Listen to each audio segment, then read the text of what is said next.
My name is Sheena. I am 23-year-old now, but this story begins when I was 7. My father's name was Rajiv Sharma, a forest officer.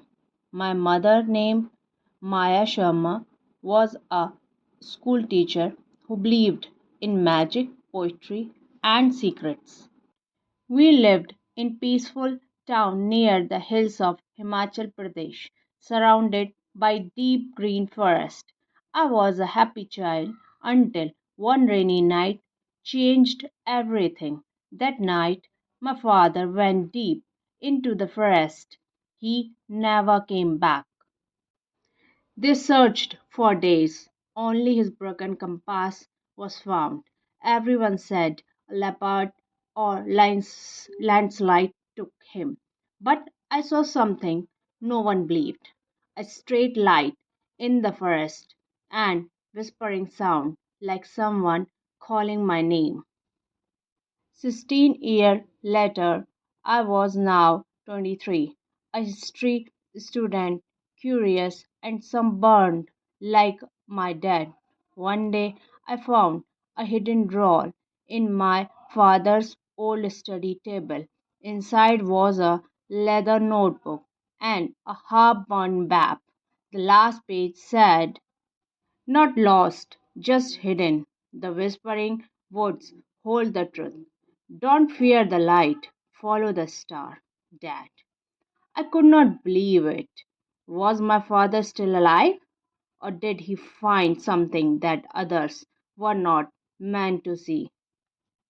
I packed a bag and returned to the old house near the forest. Everyone said I was mad, chasing dream. But I was not alone. Kabir, my childhood friend, now a wildlife filmmaker, joined me. He believed in facts, not fairy tale, but he believed in me. We entered the whispering wood. A strange thing happened. Our compass spun in circles. Birds moved in pattern like signals. And at night, the tree whispered.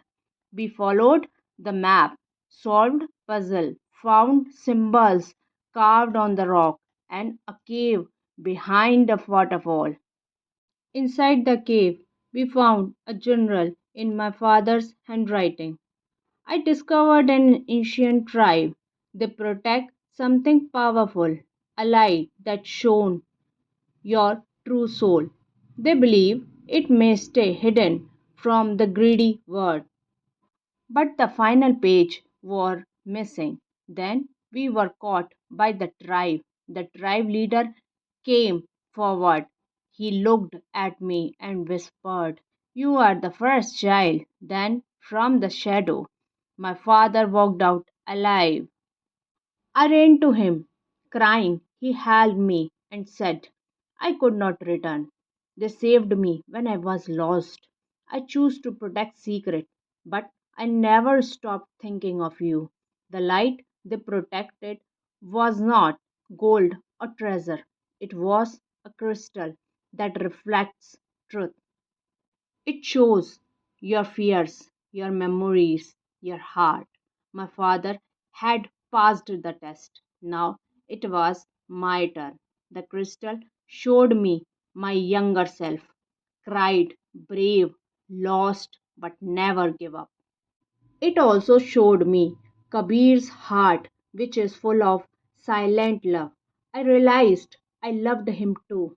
We promised the tribe to keep their secret safe. My father decided to come back with us. He had done his duty. Afterward, I wrote a book, The Whispering Woods, a novel that became a bestseller. No one believed it was real, but that's okay. Kabir and I started a new school near the forest, teaching about nature, truth, and courage. And every full moon, we sit by the fire with my father, and sometime we still hear the forest whisper. Not all who are lost need to be found, some just need to be remembered.